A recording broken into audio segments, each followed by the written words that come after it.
Machismo Eugene again. I got about 15 minutes. I'm heading to the garage to get my car inspected, and so I had a check engine light on. I just had to run about 50 miles, I think, to see if I could get it clear. So that's what I'm doing. There's a state trooper sitting there doing 65, I guess. Anyway, this is a video regarding when you leave, or the narcissist is exited, or they've distanced themselves. Let's say if they discarded you, and or you've discarded them, you awaken to what you know them to be, or you just know something's not well. Let's just say if you know, you're aware, because if you don't know what they are, you tend to take them back, you tend to go back and forth. So this would be regarding these empaths and chosen ones that are awake, and we have the information. And if you don't have the information up to this point, you do, because you're watching this video. And this is going to be titled Don't Take Them Back, and it's in response to one of my brothers that has a YouTube channel on here, and he's doing very well for himself. And I commented to him that I would make a video this morning or today in response to that, because I'm in fact that guy that he's probably talking about, because that video resonated with me, because when he speaks about this is for someone, that video was for me specifically. I believe I've taken a couple of the narcissists, and I say a couple of them because I've had several of them in my life. Very devious individuals, and I would actually say maybe one specific narcissist, which is the one I married here 3 years ago, covert. But the other ones, I would actually say that they're covert, but not covert. They're borderline personality disorder, and those are just fancy words. But borderline personality disorder individuals can cause you harm, but they often tend to go on about their business. They don't even actually put up much of a effort to smear you, and even though they care about their image, they would rather just go in peace and shut you down and shut you out, and they don't want to stir up any dust. That's been my experience. But narcissists, on the other hand, they have an extensive amount of ego, and they don't want their secret to get out. And so this video regarding Don't Take Them Back, I believe that this particular individual was borderline personality disorder, and it was a sexual endeavor. Sex was very good. It's always very good with these individuals, because even though you may have a high intensity of sexuality and you bring it to the table, they are matching your energy just for the fact that they are mimicking you. So they'll go hard in the paint, if you will. And let's just talk analogy basketball or metaphor. They'll go hard in the game, but they'll miss practices. They won't show up. Then they'll start missing games. This is when they're actually comfortable with you, because they're giving their sex to other people. So obviously they ain't got much for you, and they want to starve you for the attention that they so richly deserve in their warped sense of thinking. But back to point, don't take them back, because there was a narcissist or a borderline, well, I would say she was a narcissist. It was a German girl I dated. She's actually from Germany, speak the language and everything, many years ago, which I haven't spoken much about on this channel, and I actually will at some point. And she was so bad to when I told her to stay away from my house, she would come back. And I didn't know what I know now about narcissists, but I just knew something wasn't right with her. I used to call it, like, you crazy as hell, stay away from my house. I and my kids, and they give you this bull crap, I love you, give me another chance. And to give me another chance, when borderline personality disorder person or narcissist, they're both one and the same.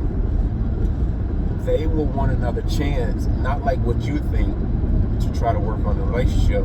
They want another chance to work on you, because it's kind of like when you go to a carnival and you give a certain amount of money to the guy, say basketball, and if you make 3 shots out of 5, you get a prize. They're the narcissist person, or borderline personality disorder individuals. They miss every shot, their attempt, and it's kind of like after you've exhausted all your basketballs, you see one over there and you grab it real quick and shoot it inadvertently without pain. And that's how the narcissist is, or the borderline personality individual. They actually are attempting to keep shooting their shots at you or shooting the ball without pain. You're the one that pays at your expense. You're the one that's the collateral damage. They never pay. It's always going to be you. So this is what they do. They will come back, get another chance to try to destroy you. So this is one reason why you don't let them back into your house. And this is another reason as well you don't let them back into your house, because the one I was with in question, well, actually I'll say all of them. This is a specific pattern that you would notice. Let's say if you're asking them to help you clean up, or you don't ask them to help you straighten the house up. This is what they would specifically do. And this is a pattern of all of them, I believe. You come back to the house, or you leave them to clean up in the house, and you come back. What happens is they have a bag with all of your paperwork, all kinds of receipts.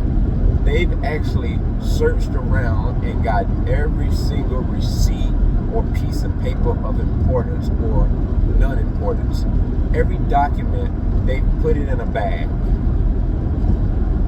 And you discover, wow, what is all this in the bag? And they say, well, it was just some of your stuff. I put it all in a bag together.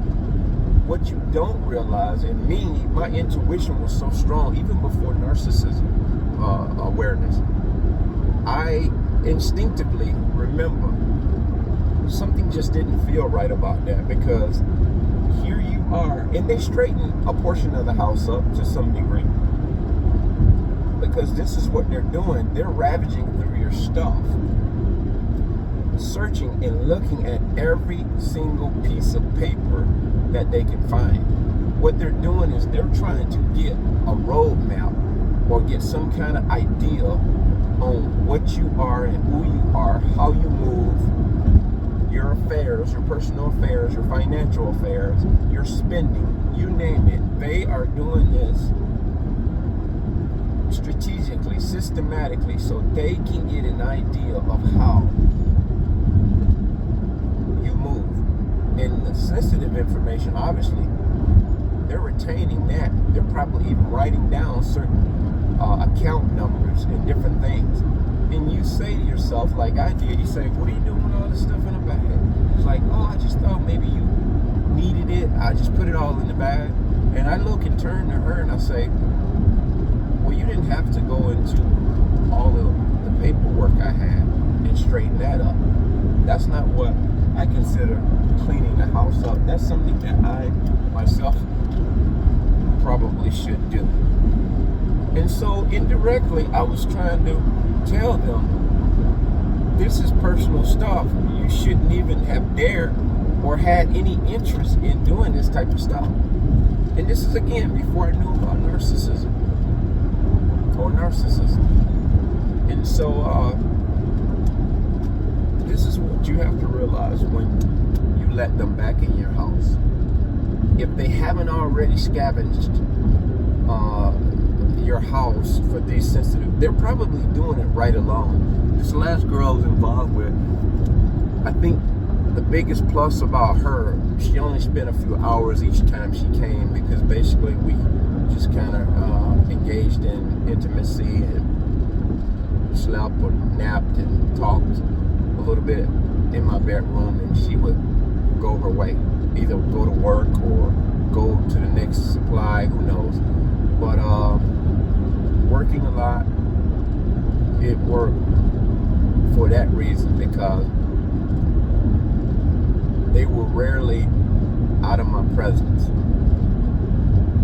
And I also made it known to them that I had a camera in my house that actually picks up stuff, myself and everything that's going on in the house. So maybe that made them leery to even dare snoop around, because I did leave her in my house one morning because I went out to get breakfast or something. And I knew early on that she was probably borderline personality disorder. I mean, I knew. Until I got further information as to whether she was a narcissist. I definitely, she had all the cues for a borderline personality disorder. And I actually mentioned it to her in one of her little verbal arm wrestling spars or bouts she tried to have with me. Because they'll definitely come out of nowhere with a debate or an argument, and for the life of you, you can't really get a grasp on where's it coming from. But if you got this information, you know this is actually where it's coming from, because they're contentious. They're very contentious. They always need to pick a fight, because this is how they regulate their emotions. Because if you're too happy, you got too much sin, you got too much peace, they don't like that. If you're quiet, that rocks their world. So now, going forward, if you have disconnected from a narcissist, or someone you believe is a narcissist or borderline personality disorder, you really just want to leave it at that. You even want to change the locks on your doors if they've had access to keys, anything like that. Because believe it or not, these people have the audacity. If they know your schedule, if you're at work, they will actually come into your house unbeknownst to you, and you'll never know.